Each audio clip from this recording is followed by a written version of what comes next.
Okay, we are live and we are talking about the deep sales playbook that LinkedIn Sales Solutions just released. It is over 80 pages, but you don't have to read it because we did. And we're going to tell you what our top takeaways are. Very, very excited to be joined by two of the people that I talk to the most in this LinkedIn universe, Monica Stewart and Taylor Core. Would you both mind just doing a quick intro? Monica, do you want to start? Sure. Hi, guys. Hi, LinkedIn friends. Hi, Leslie and Taylor, best LinkedIn friends. My name's Monica. I'm the founder of MSP Consulting, and I work with B2B startups that sells to the enterprise to help them grow. Amazing. Wonderful. And I'm Taylor Core. I'm excited to be here. I've been for the last 10 years or so in SMB and mid-market sales leadership, so we'll have some good balance today. Okay, I'm Jazz. And for anybody that doesn't know me, I am Leslie Vanetz. I'm the founder of the Sales Led Go to Market agency and a LinkedIn influencer. Okay, let's dig into this B2B deep sales playbook summary for folks that maybe are coming at us completely fresh. The premise of the playbook is that deep sellers and shallow sellers are different. So deep sellers are those top performers. Shallow sellers are the more average to low performers. And what really differentiates them is a focus on building genuine relationships, conducting extensive research to best understand their clients' needs, the sort of general landscape of business context, and using insights to personalize their approach. What the playbook also shares is that a key difference for deep sellers is that they have an eye on long-term client success versus short-term gains. And they're using things like AI and social selling to make that happen. So diving in, there was a lot of talk in this 80 plus page playbook about the importance of building relationships. And we hear that a lot in general on like LinkedIn posts and whatnot. Oh, relationships are so important. And while everybody tells us that relationships are important, they don't actually tell us like specific, tangible ways to create those genuine connections. So I am curious. I'd like to keep this as tactical as possible so that folks can walk away with like those, 2 to 3 ideas they can use to sell more, sell better. What's a real way that we can build genuine connections and build relationships? Taylor, you want to get us started? Cool. Yeah. I think when we think about building relationships, we think about, okay, lunches, dinners, gifts, stuff like that. And there was an element of that in the playbook, talked about that in-person element being important. The way I think about it is, how can I use my knowledge, my tools, my competency to help impact a prospect or client's business beyond what my offering provides? So good example of that, as a salesperson, I think we don't realize how many tools we have access to that our clients do not. So in marketing land, for me, one of my favorite things to do is I would take some of our market research tools and try and, with some of our clients and prospects, find RFPs for public entities that they might be a good fit for, but weren't even aware of, to try and help their business grow. So that was a way that wasn't related to something that what I was selling offered, but would impact their business in a really positive way, to try and add value, something that they wouldn't have access to, but thought, okay, this is going to be something that can help them move the needle. And that's one of the ways I tried to employ that. But there's a number of tools you probably have access to as a salesperson that could be helpful for your clients that maybe you're not thinking about. Ooh, that's fascinating because there's like a reciprocity play in there where you're really leading with the deposit before you make an ask, which I know is something all three of us bring into, to our sales philosophy. And you're right. Like I'm even thinking about clients that were trying, like I worked in procurement for a while and there were clients that were trying to get in touch with other people, but they didn't have access to like a Zoom info or a Lucia. So even being able to just help facilitate connections because I talk to, 50 CPOs a week and they certainly didn't. Yeah. Oh my gosh. Okay. I love that. Really great start, It's really Monica. good. Yeah. What came to your mind?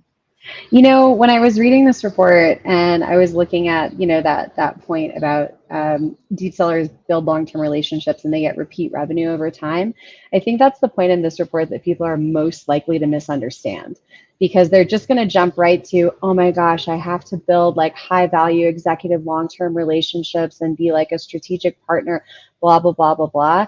And I feel like if you're going into it with that as your end goal, then you've already lost because it's just like you guys said, like you have to give first and you have to earn the right to do that. Like you don't get to tell someone that you're their best friend. They have to tell you that you're their best friend. So you have to actually and if you're trying to become somebody's best friend because you want to have a relationship with them, you're probably not going to be a great friend to them.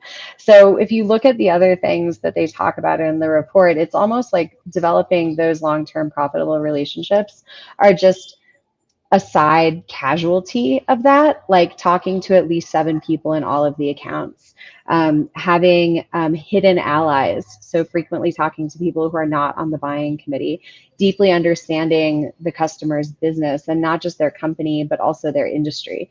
I think that one thing that everybody does now is like, you can take the 10K, you can throw it into ChatGPT, but if you don't really understand how that company makes money and how they fit into the ecosystem of their industry, those things that they're mentioning in their annual report are kind of going to exist in a vacuum, and they're not going to give you really the insights that you need. So the biggest thing that stood out to me here is like, in order to build these types of relationships, you need to actually care about selling to this company. And if you really take a step back, I think that any seller that's listening to this would recognize all of these behaviors as things that you have done when there was that one account that you really wanted to sell to so badly because they were the biggest one in your territory, or because you just personally thought they were really cool, or because you knew that you had something that they really needed.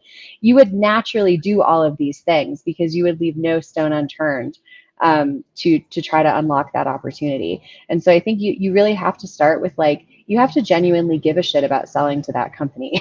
And then what you're going to do is you're going to naturally take advantage of all of the resources that you have available to you. And then in the process of doing that, you'll get to know that team so well, and you'll feel that they'll feel that you're not just talking to them because they're a decision maker. You'll feel like, you really understand their business because you do. And then they're going to want to talk to you again. So true. The power of genuine organic connection Yep. cannot be underestimated, but the key is in the phrase. Like, it has to be genuine. It has to be organic. To your point, Monica, if you go into a relationship thinking, I need this person to be Mm-hmm. best My friends with friend. me, yes, you Yeah. already shot yourself in the foot, because it's not coming from that place of genuine curiosity. So maybe the strap line there is figure out how to actually give a shit Mm-hmm. about them and the problems they're solving and the work they do, and that will make it a lot easier for the relationship to happen. So one of the things that I would say is a precursor to being able to figure out, like to Taylor's example, what type of information you can give them that would create that reciprocity, or what you might be curious about that requires some research, right? Like, Mm-hmm. you have to develop that base level of understanding. And that was something that came up in this report again and again, in terms of how to conduct extensive research, maybe how to leverage AI in that research, what the entire, I would say, like, buying landscape, customer competitor landscape looks like. And I'd like to talk about what that means at different stages in Mm. the sales cycle. And I'm going to come to you first, Taylor, to do that tofu, that top of funnel. And then Monica, maybe if you can add some context more in that like middle bottom of funnel. But for anybody that's joined us today, drop a comment. If you only had 60 seconds, like 1 hot minute to prep for a call, what is the number one thing that you would research? Like, really, if you could only find that one thing to help you create reciprocity, to help you create deposits before asked, to help you be genuinely curious. What is that thing? So drop a comment, because I'm curious to hear what folks think. And Taylor, tell us, when we're thinking about conducting research, top of funnel, what should folks be doing before they even decide to reach out to a prospect? Yeah. And I'm coming at this a little bit from an SMB mid-market slant, where deep maybe has a different connotation or meaning than what it might mean at the enterprise side. So it's interesting for me. And of course, hopefully you've understood your ICP and you know you're actually reaching out to an account that you can help. But you should start there, really. And Monica, you mentioned it. How do they make money? Especially in the SMB mid-market side, where you're maybe going to be a little more high volume, you need a soundbite on that cold call. You need kind of a theme or a hook on those emails. How do they make money, right? That is something you should understand at a basic level. And it's kind of surprising sometimes. I've been in leadership for a long time, doing list reviews and saying, okay, well, what does this company do? They're B2B.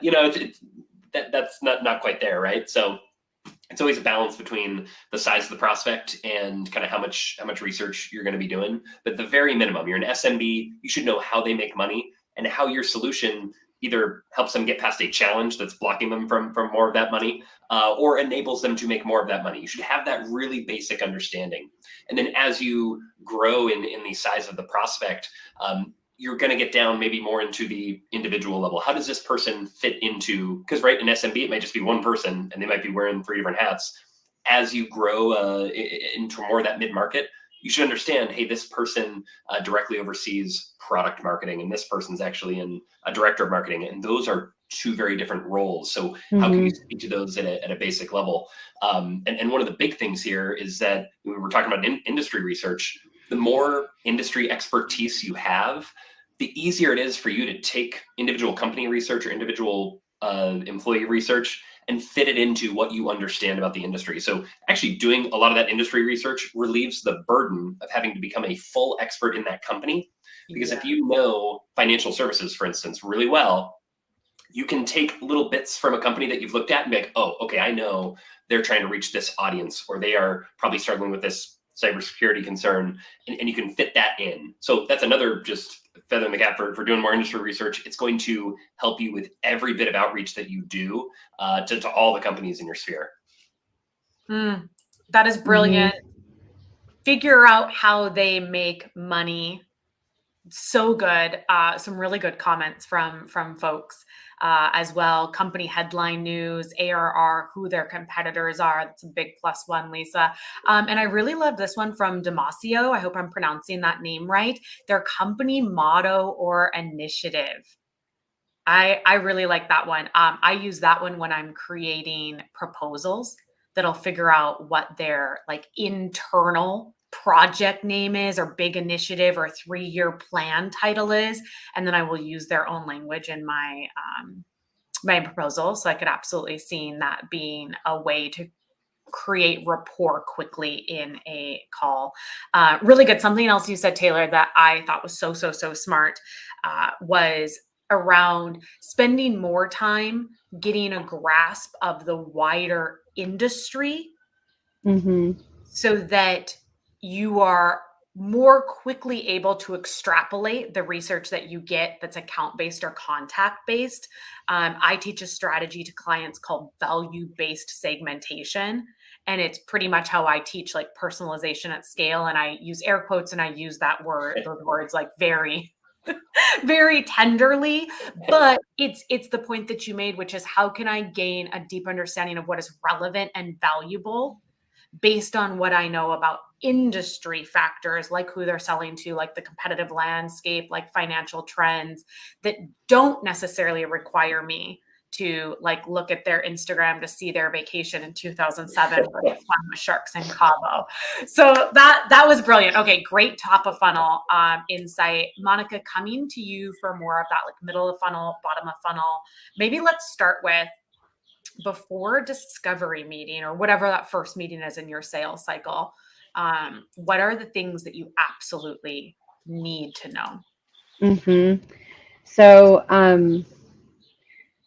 The things that you would absolutely need to know at that point are, I mean, obviously, how the company makes money, who you're talking to on the call, what they do at the company, who you want to be talking to that's not on the call.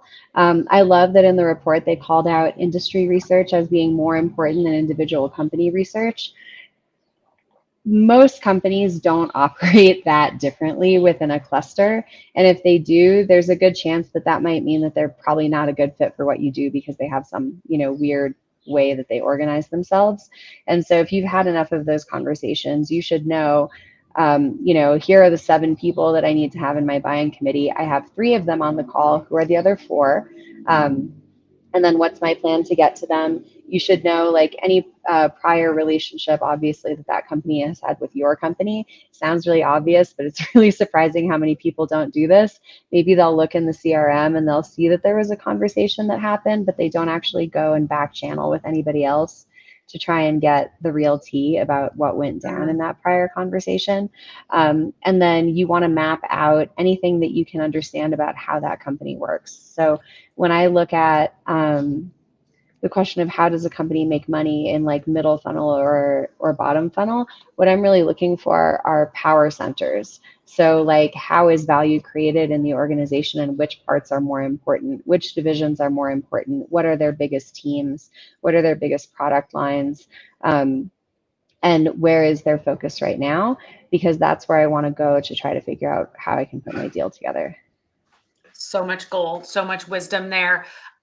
Let me dig into one point you made because it's my favorite one, that you might be talking to, Bob and Susan on the call, but you know that Raphael is actually the person that's going to sign the check.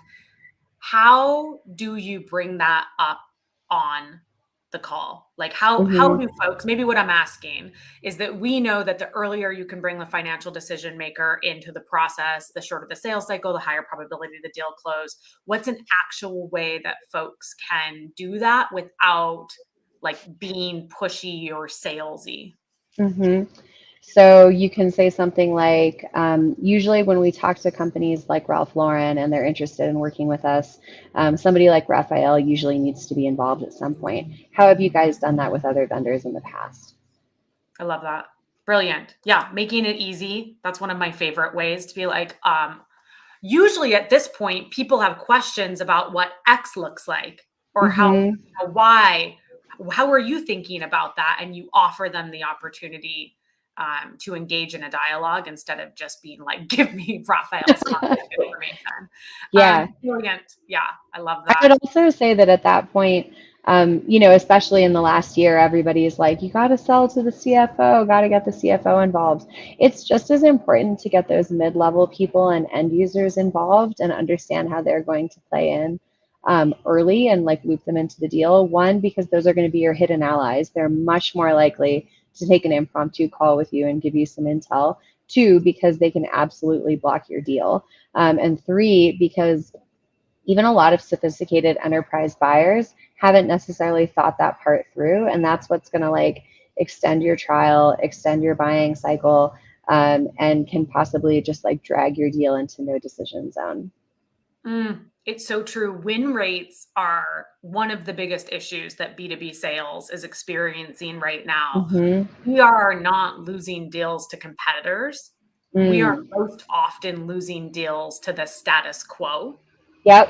One of the culprits is that we are not creating consensus among the buying committee / we have found one person that may or may not be a champion.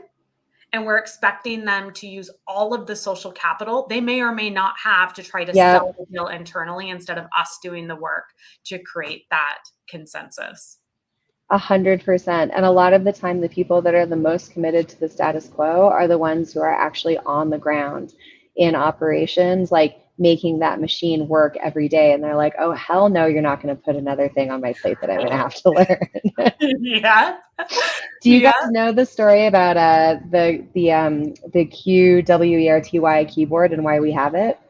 No. Oh, it's a great sales story. So when typewriters were invented, they were like mechanically not that sophisticated yet. And so the keys would jam up if you would type too fast. So they made this keyboard arrangement that we have today that is actually the least efficient arrangement of letters to slow down how people typed so that the typewriters would not break. Wow. And yeah, and then as technology improved, that was not a problem anymore. I'm right now looking at my Apple Magic keyboard. I think I could type really fast on this thing.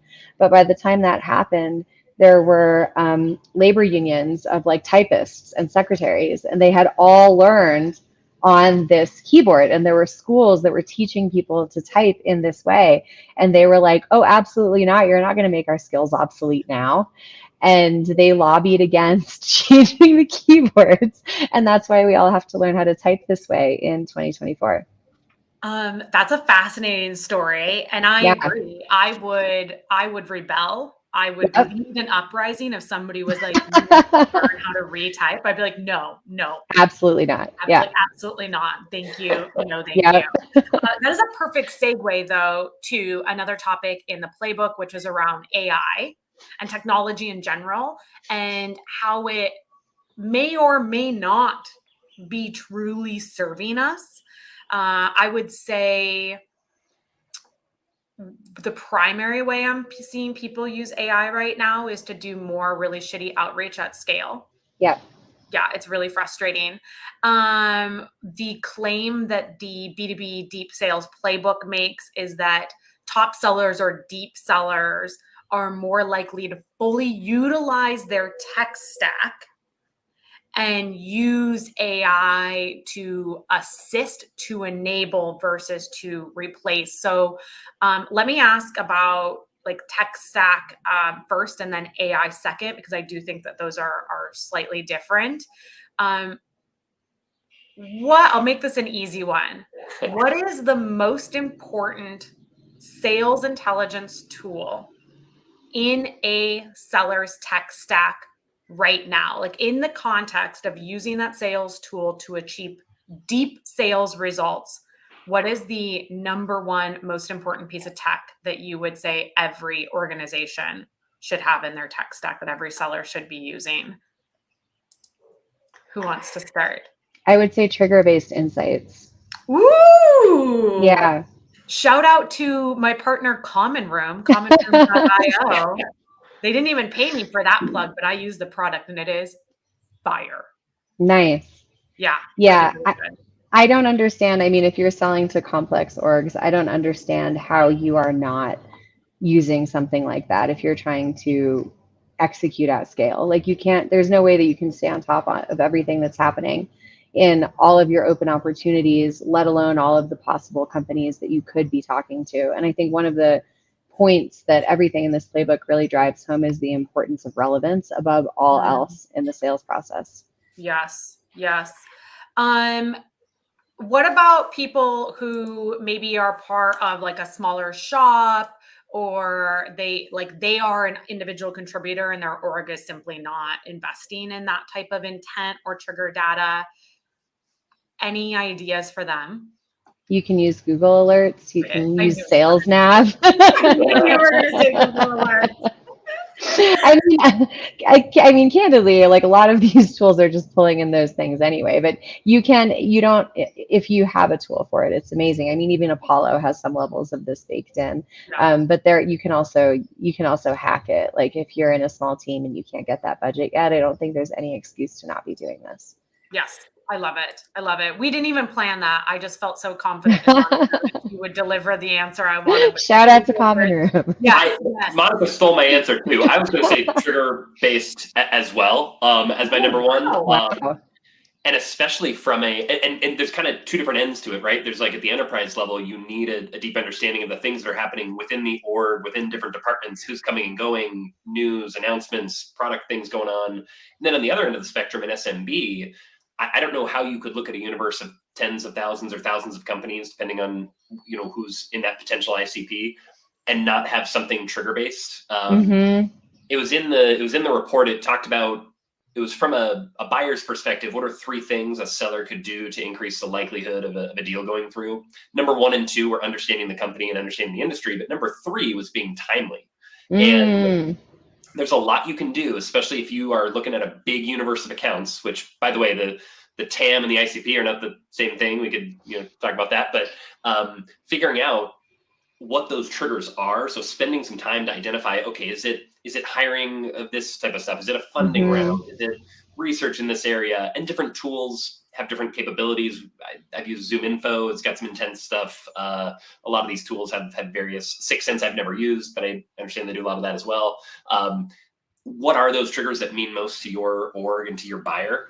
And especially on the SMB side, you should be living on those triggers as one of the saying, hey, like, if there are tens of thousands of companies, I can only reach out to a certain amount. It adds a little relevancy if I know this is a fairly common trigger. I'm at least in the right direction versus using some really broad directional stuff to define that market. Yeah. So triggers, absolutely. And even as you move up the chain, Monica gave a great use case for how to employ that at an enterprise org. I'd say number 2, if I had to give a second guess, something that enables collaboration. We're talking about these buying committees getting more complex and more diffused. How can you bring them together, make it easier to get out of email chains and different stuff? There's a number of tools available in the space there, but something that can help people make it easier on your champion or champions or hidden allies to work together to build that consensus. I'll give that runner up.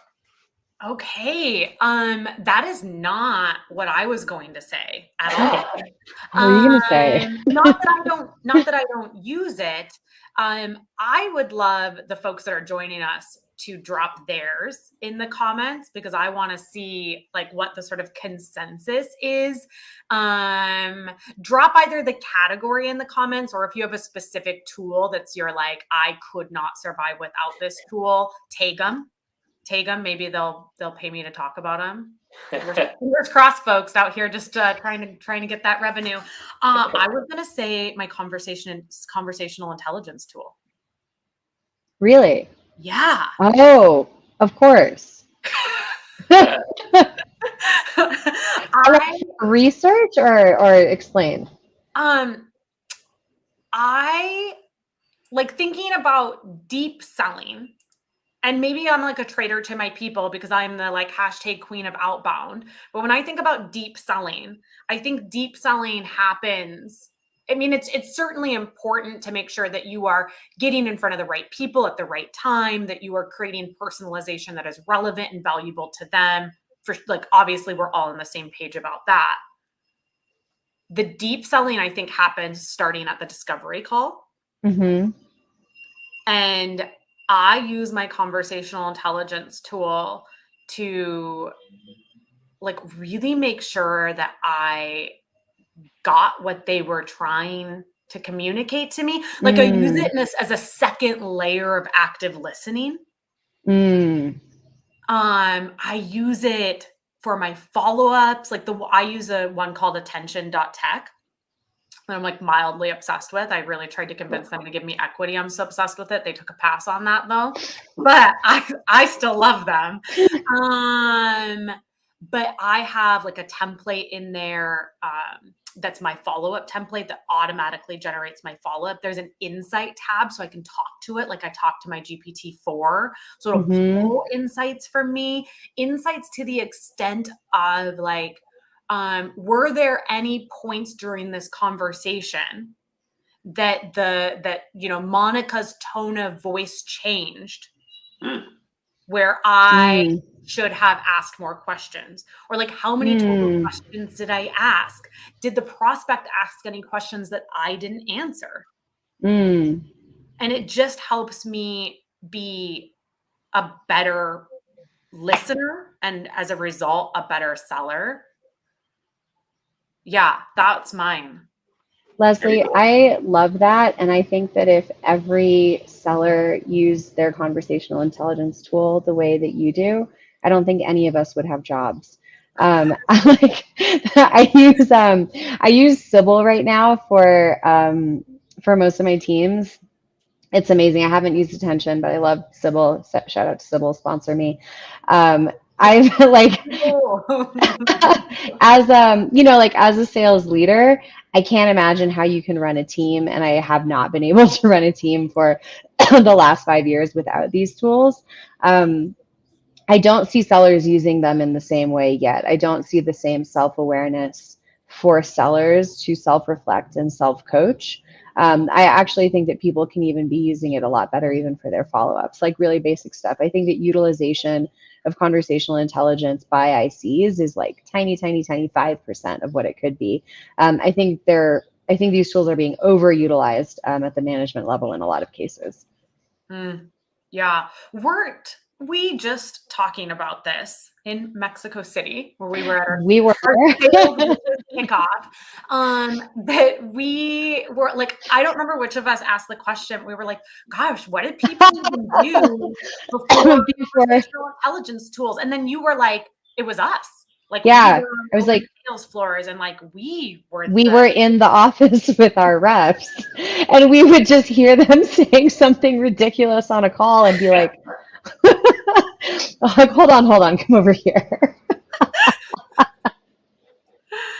And I missed that. That was a good, it was very distracting, but like fun times. And I think I don't see any sellers going in to read AI or attention or Sybil or whatever it is. I don't see them going and listening to their team members' calls.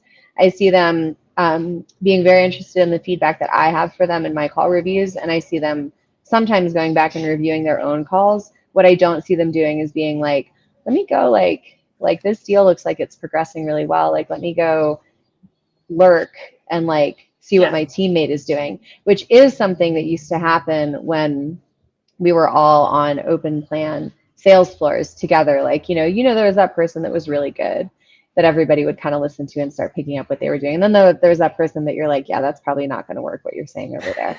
I don't, all of these tools can give you good stats. Like I can get a ranking of who's asking the most questions, who's talking the most, who's getting the most engagement on their calls. But I'm not seeing as much collaborative learning through conversational intelligence, which I think is a big opportunity. Yeah. Big opportunity. Okay, so let's talk about the second part of that question, which is AI. What is, and anybody else that has a great AI hack, drop it in the comments, because we're all new-ish to this. So I think there's a lot of space for us to learn from each other. What is the number one tip for folks to better leverage AI to sell better? Go for it. Number one, I'd say nothing that your AI touches should be a finished product for a client or prospect. Like that's just you should start operating there. That 100% through AI is ready to go. Whether it's a sales email or research, or like we're talking about call reviews, whether it was Chorus or Gong, listening to your call, spitting out a summary email, they were okay. But nothing that AI, I think that's just a general rule of thumb, probably for a while, nothing that AI touches should be your finished product. I'd start there with just that's number one. And then just a sub rule to that, I think approaching AI, Leslie, you mentioned a lot of us are new to it. Where do we start? There's so many tools out there, different ways to use ChatGPT. I would first start by, you can call it a time analysis, but just thinking about what takes up most of your time during the day. Mm-hmm. Just start there. Is that account research? Is that building email content, et cetera, et cetera? Just start there. Start with one use case where you think, I'm spending a little too much time here. So you can break off a small chunk and say, hey, I'm going to try and see how I can apply AI to help me do this piece faster. Okay, so like if I am wanting to do more extensive research, but I'm realizing that because I am maybe new to this industry or new to doing this type of robust research, it is a slog. That would be the thing that I would try to first use AI for. Am I getting that right?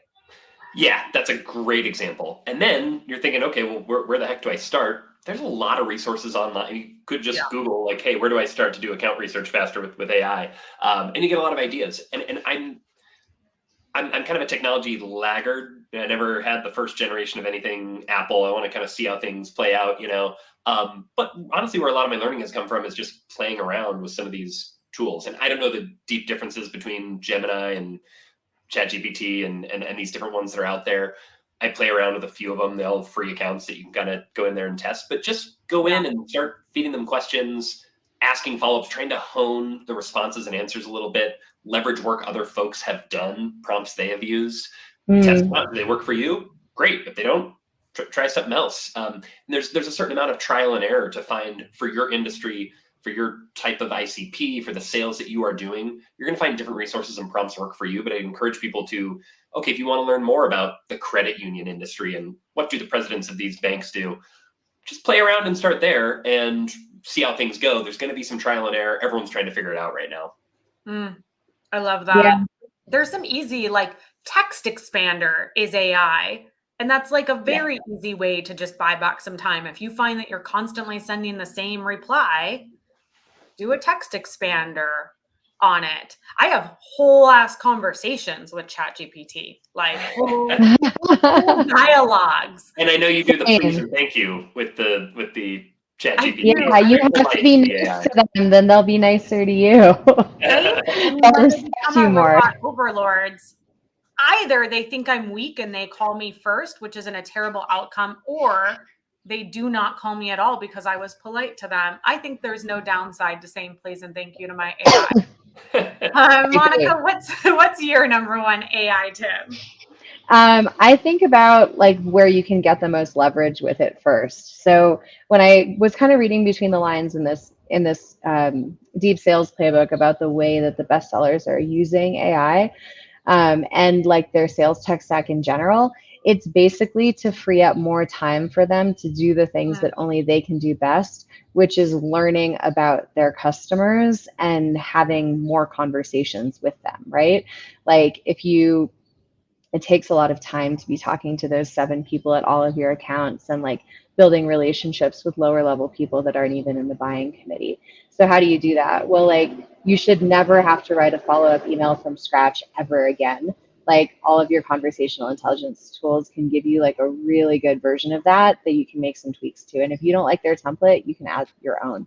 You should never be having to put any notes in your CRM ever again. Like you just connect it to your conversational intelligence tool. The notes just go right there. Transcript of the call goes right there. It's amazing. Everybody knows everything that they need to know. So things like that used to be like really big time sucks. Putting together a proposal, putting together a business case. Like these are things that you can have AI create a first draft for you if you give them the format. It's pretty easy to do. So I would say that those things are like table stakes. Everybody should be doing that. There are more creative applications, but I would definitely proceed with caution. And I feel like those are the hacks that people get really excited about is the more fun stuff. Like, oh, I had ChatGPT create for me this list of like 10 things that CMOs care about.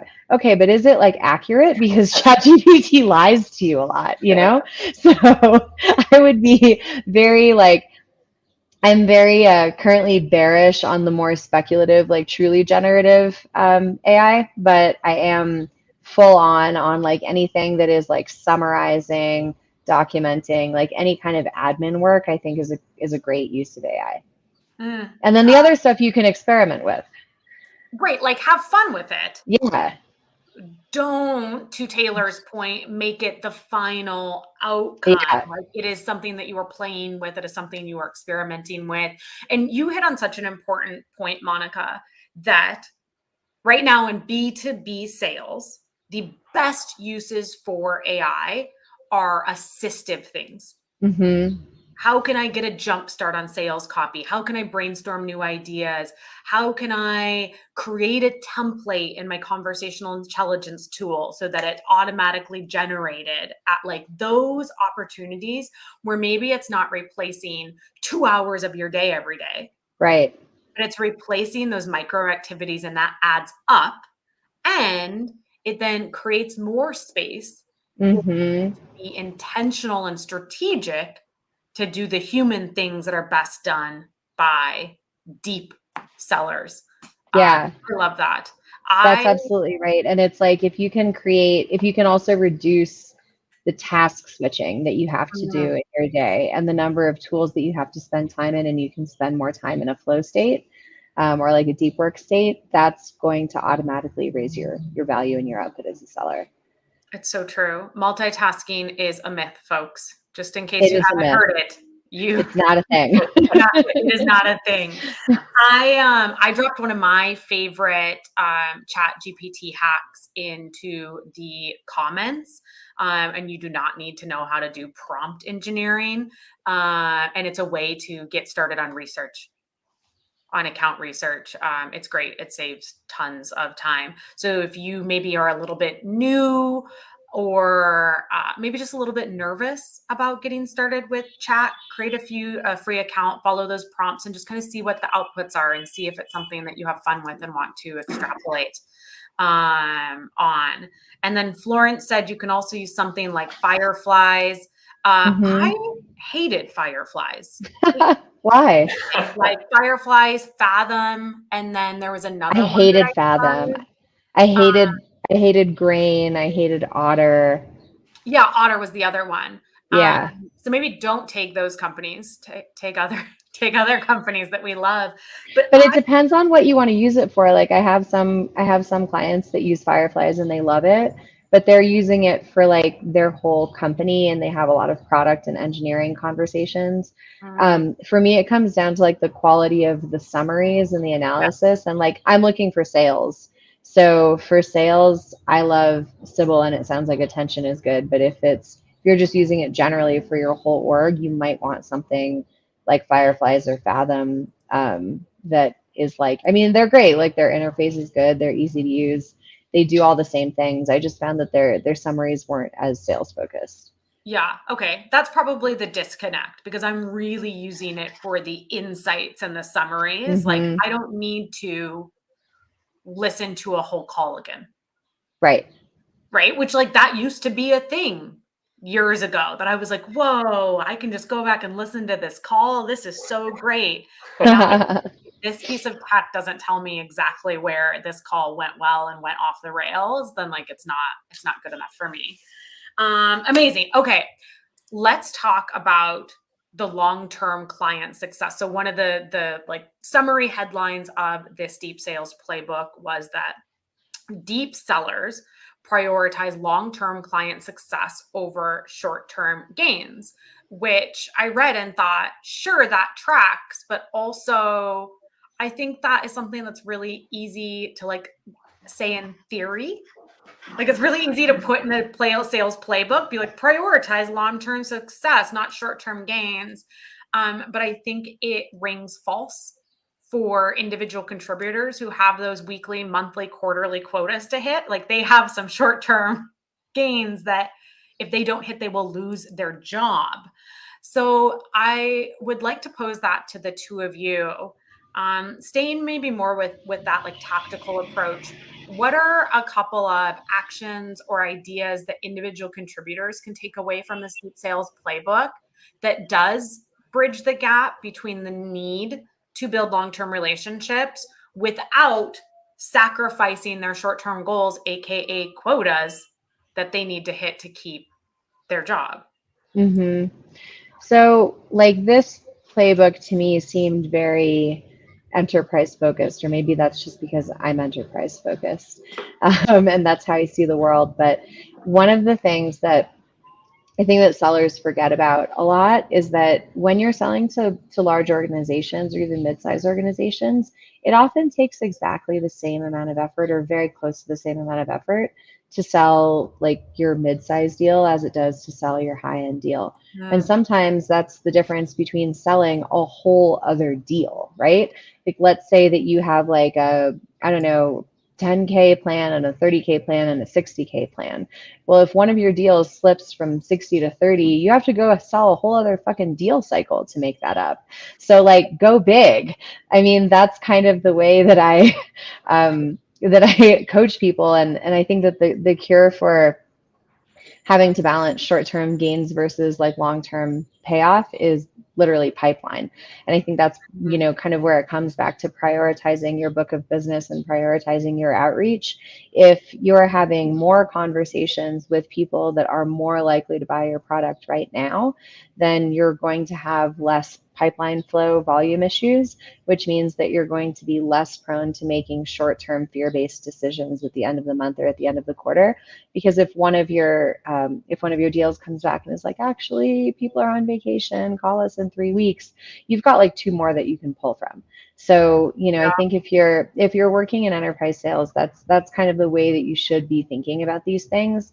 I am probably not the right person to talk to you about this for some reasons, because like I will literally tell my sellers, like, you should be angry that this company is only paying you $30K. Do you know how much money they have? Do you know how big their team is? They can afford it. So I'm all about the long-term payoff. I love that approach. And like, I think that this question is a bit complicated and also like very, very simple. I mean, there's a reason that the sort of metric, particularly in SaaS, is like the 3 to 4 times pipeline coverage. Hopefully that means we have enough pipe that if one deal rolls over, it doesn't like explode the entire forecast. It's, it's not that big of a deal. But also, like, I personally have had a CRO that's been like, you need to go in there and you need to offer them 15 for 12 and a 10% discount, and it has to stay in this quarter.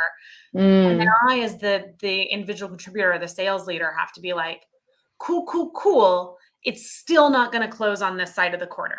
Right. Like that's like not what this is about. $100,000 deal, saving $8,000 isn't going to be what gets them to close. Like, they have to do X, Y, Z, which I know because I'm a great salesperson and I figured that out. Like, I am going to lie to you and tell you that I'm going to do that. But what I'm actually going to do is not do that at all. 100%. 100%.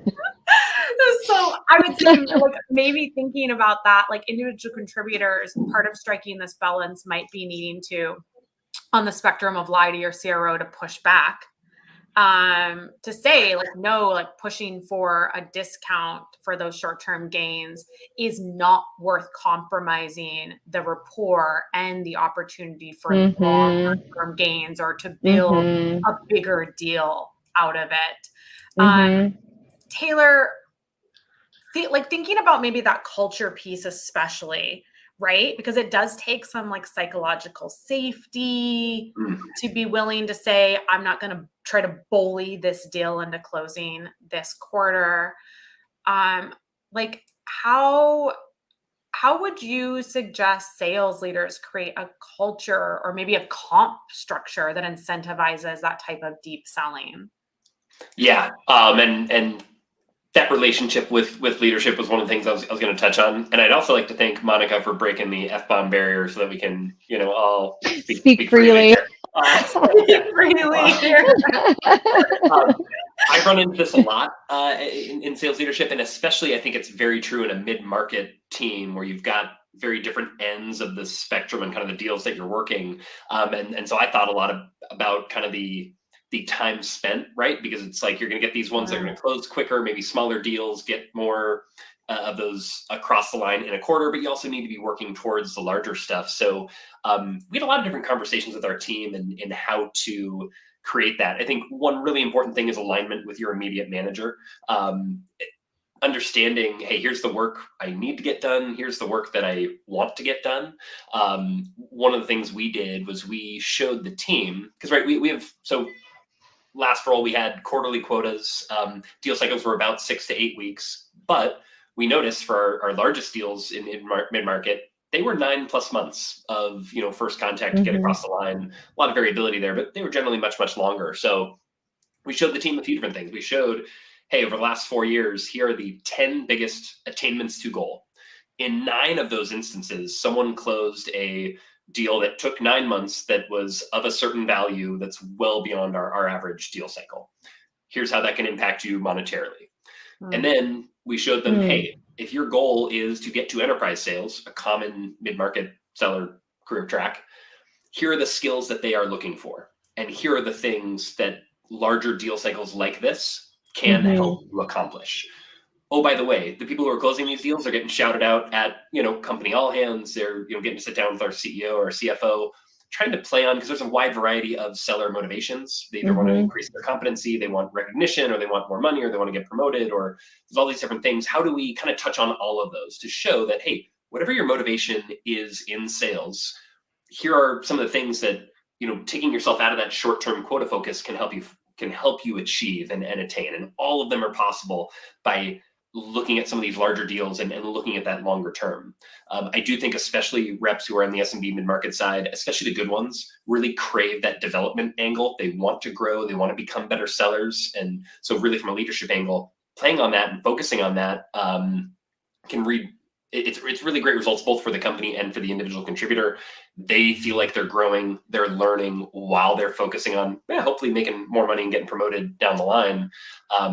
What that looks like operationally, a manager and a rep really sitting down and focusing, okay, how are we going to have weekly pipeline reviews, weekly activity reviews, while also setting aside some time. What we did, each rep had a certain amount of target accounts. Maybe it was 10, maybe it was 2, kind of depended on bandwidth. And there'd be, more regular meetings, kind of looking at those. I myself, as a second line leader, would get involved directly on those accounts, talk about how we can move those along. So they're very, culturally throughout the leadership cycle, we acknowledge that, hey, this is what's going to help us win as a team. Here's where most of our revenue is coming from. We need to create time and space for that. Hey, we're also going to look at these numbers on a weekly basis. So maybe you can use AI to condense the amount of time you're spending on the kind of those more operational tasks. But we also need to keep an eye towards what are you building for the year. So exactly as you said, Leslie, it's very culturally driven. Is your leadership bought in on the concept that some of your time is going to be spent building that for the long term? And once you've got that alignment, which again, I think really strong managers can push back on executive leadership and create that space, that psychological safety for their reps to focus that time there. So I look for that with a really strong leadership group. They're able to create that space. It is very clear that this is something that you have spent a lot of time thinking about. Yeah, really thoughtful approach. Yeah. And I especially want to call out the balance of you using a data-backed approach hand in hand with that like empathetic, care deeply approach of understanding the true motivations of your sellers, which are rarely money. Because I think that gets missed a lot in sales leadership, that like we can still be metrics driven and data backed while also caring deeply and wanting to see our reps achieve their, personal best and their potential. Love that. One of my ways that I have, because I started in one called closed sales cycle. Yeah. Right. And then I've also sold, like the 6-figure, C-suite enterprise deals. I've done the whole gamut. And even at the transactional 24-hour, like one called closed sales cycle, relationships were still so important. And one of the ways that I maintained them was by reaching out when I had nothing to sell them. Which kind of circles back to the very beginning of our conversation where we talked about like reciprocity and making deposits before asks and like fostering genuine connection through curiosity and through actually giving a shit. And I think it's a perfect segue to the last point from the playbook that I want to call out, which is the importance of social selling. I wasn't actually sure if this was going to be something that they called out for deep sellers, because I think the opinions, if you just go by my LinkedIn news feed, are a bit divergent. Like you see a lot of people that are claiming to be elite sellers, but I know behind the scenes that it's all a lie. You see a lot of people who I know are elite sellers and they only stop by LinkedIn to be like, if you're taking the time to post content, it means you're not doing your job. Oddly, like emotional topic for people. I actually jammed with Will Aitken on an episode of Sell Better on the balance between like using social to be social versus using social to sell. And that's where I'd like to take this final topic, because I think that's where a lot of confusion occurs. Like you can social sell without creating content. You can create content without social selling. You can be social without selling. You can sell without having to be social, but simply respecting that it's on a social platform. So I think it's nuanced, and I'd love to hear maybe first, how do you sell on LinkedIn without being accused of the dreaded like connect and spam approach that gets like a CISO who like doing a post where they just drag you publicly. Did that happen? Oh my God, yeah, it happens like once a quarter. I mean, I see it all the time with sales leaders. They love to drag people who pitch them incorrectly in the DMs. And I'm like, what do you want them to say? Like, what would be like, give us a good example here. More of that, please. I think it really depends on your buyers, like who you're selling to. Like I've worked with teams who are selling for everything from like CISOs to CHROs to VPs of sales on social selling techniques. And those are all going to look very different. You have to think about the way that your buyers are using social media. Like if your buyers have profiles on LinkedIn, but they probably log in like once a week when their company posts something, or just, like scrolling when they're in line at Starbucks or whatever, you spending a ton of time to build a profile and posting content every day probably isn't going to really get you the best lift. Probably what is going to get you the best lift is engaging directly with the small amounts of activity that they do have and the small outputs that they and their company have, because very few other people are going to be doing that. So it's going to be really easy for you to stand out. Sending them a DM probably isn't going to be the best way to contact them. Probably email is going to be a lot faster. But if you're selling to people who are in like talent acquisition, they are on LinkedIn all the time. It is their job, right? And so you want to be showing up for them in a positive way with like interesting, engaging content, because that's going to pay off in that instance. So I think you just really have to think about like, are your buyers living on social? If so, what platform and how are they using it? And then meet them there. Yeah. I mean, good advice, even if it's not specific to LinkedIn, like find the channels where your buyers are already at. Yeah. Meet your buyers where they are at to optimize the probability that they are going to engage with you. So yeah, really, really, really strong advice. Taylor, what's your take? Yeah, I've been fortunate to sell into marketers pretty much my whole career, and they're decently active. You use the word fortunate to sell into marketers? That's different. Versus selling into HR or, I think marketers are more fun. They are more fun, yes. They're more fun. And they're on LinkedIn a little more. What you're saying about use cases, Monica, it's, marketers want to promote their company. They want to promote accolades that are, awards or achievements, or, they want to celebrate more on LinkedIn. So leaning into that, it's like, most of the LinkedIn population doesn't post a lot. That doesn't mean, right, if you're following a group of executives or leaders or people in the marketing department at a company, I can still follow that company, pay attention to what the company's posting. Hey, I saw that, and like you said, it might be via email. I might take stuff from LinkedIn and be like, hey, this was awesome. You're following along, share that on email or some other channel of communication that I have. But I found just if you're on there and you're following along and you're staying present with what they are doing and finding opportunities maybe with posts and comments or shares, stuff like that, it might be few and far between. But I kind of treat LinkedIn almost as kind of a personal brand awareness for that company or person versus any channel of selling. It's like, okay, they're seeing my name, they're seeing positive contributions and engagement, just building that relationship in parallel with what's happening in the deal cycle. That's how I've kind of thought about LinkedIn for the most part. I love that. LinkedIn is one of the primary ways that I multi-thread for folks that I don't actually want to speak with, or it's not the right time to speak with them. I will still try to connect with them on LinkedIn. So hopefully they see my content, credibility, awareness builds, and they're more likely to say yes when it is time to speak to them. So thank you too for chatting through this playbook with me. This was an absolute treat. I hope that everybody that joined us found your insights as valuable as I did, because y'all dropped some real gems today. Make sure to follow us all on LinkedIn. We're all at our names: Monica Stewart, Taylor Court, Leslie Vanette. So follow us on LinkedIn. Make sure to ring our bells so that you get notified of all of our best content. And this went really well, so we'll be sure to do another one of these soon. 100%. This was so fun. Thanks, folks. Have a great day. Thanks, everyone.